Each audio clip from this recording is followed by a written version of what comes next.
এইবার যারা ছবি রিলিজ করবে 4 ভাগের 1 ভাগ চালান তারা খুঁজে পাবে না। পরিচালক ইকবাল বলছে এবারে ঈদে যতগুলো সিনেমা রিলিজ হচ্ছে কেউ 4 আনাও তুলতে পারবে না। এত বাজেট দিয়ে সিনেমা নির্মাণ করছে, কেউ একটা টাকাও ফেরত পাবে না, সবগুলো ধসে যাবে। এবং এই মন্তব্যের জের ধরে আমি বলতে চাই, আপনারা চলচ্চিত্রের মানুষরা মিলে এরকম ইকবালকে কি চলচ্চিত্র থেকে বিতাড়িত করতে পারেন না? এর প্রতি কি কোনো আপনারা ব্যবস্থা নিতে পারেন না?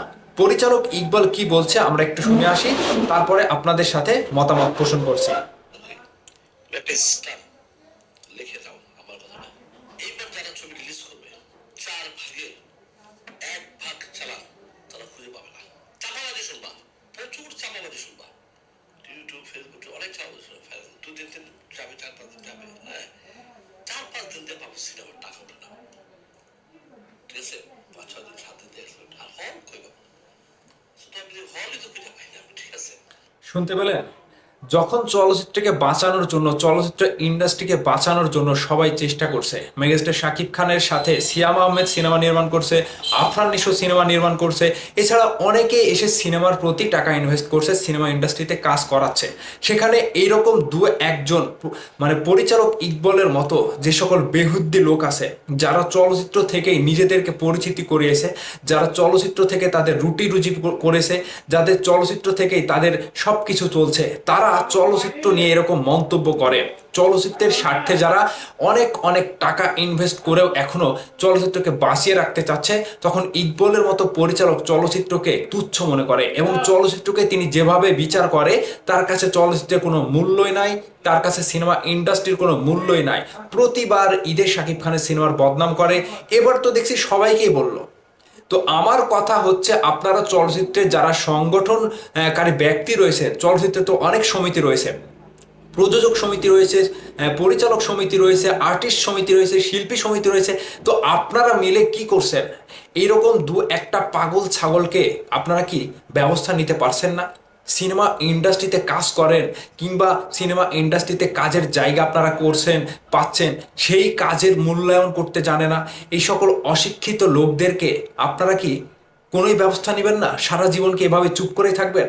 একটা চলচ্চিত্রের মানুষ হয়ে পরিচালক প্রযোজক ইকবাল কিভাবে চলচ্চিত্রকে ডুবানোর জন্য এরকম মন্তব্য করতে পারে? কিভাবে তিনি চলচ্চিত্রকে নিয়ে এভাবে নেগেটিভ মন্তব্য করতে পারে? সেই সকল পরিচালক, সেই সকল প্রযোজক, আপনারা কি চুপ থাকবেন? এখনো কি চুপ থাকার সময় আছে? যেখানে আপনারা সকলেই মিলে সমষ্টিগতভাবে আবারও সিনেমাকে জাগ্রত করতে চাচ্ছেন, আবারও সিনেমা ইন্ডাস্ট্রিকে ভালো করতে চাচ্ছেন, সেখানে এই চেষ্টাটাকে আপনাদের কাছে মানে কি মনে হচ্ছে? পরিচালক ইকবাল আপনাদেরকে গন্তিতেই ধরছে না? পরিচালক ইকবাল আপনাদেরকে অসম্মান করে কথা বলছে, আপনাদের সিনেমাকে মূল্যায়ন করছে না? একটা ইন্ডাস্ট্রির মানুষ ইন্ডাস্ট্রিকে যখন ছোট করে কথা বলে, তখন তার ব্যক্তিত্ব কোথায় পরিচালক ইকবালকে দেখলে বোঝা যায়। মানে তিনি কতটুকু অশিক্ষিত মানুষ, যেখানে তিনি ইনকাম করে, যেখান থেকে তিনি পরিচিতি পেয়েছে, সেই নিজের কর্মস্থলকে, নিজের ইন্ডাস্ট্রিকে এভাবে মন্তব্য করতে পারে। তাহলে এর মতো ছোট লোক আর কেউ আছে?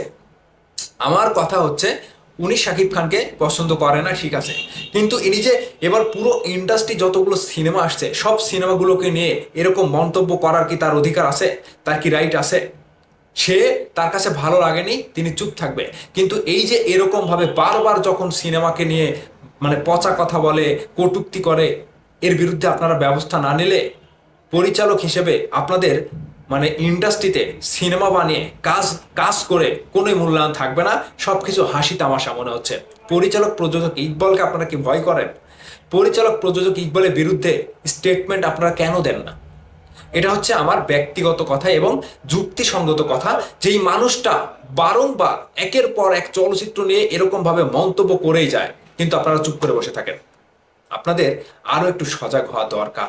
পরিচালক ইকবাল তিনি কি হয়ে গিয়েছেন, তাকে নিয়ে আপনাদের কিছু একটা মানে অবস্থানে যাওয়া দরকার।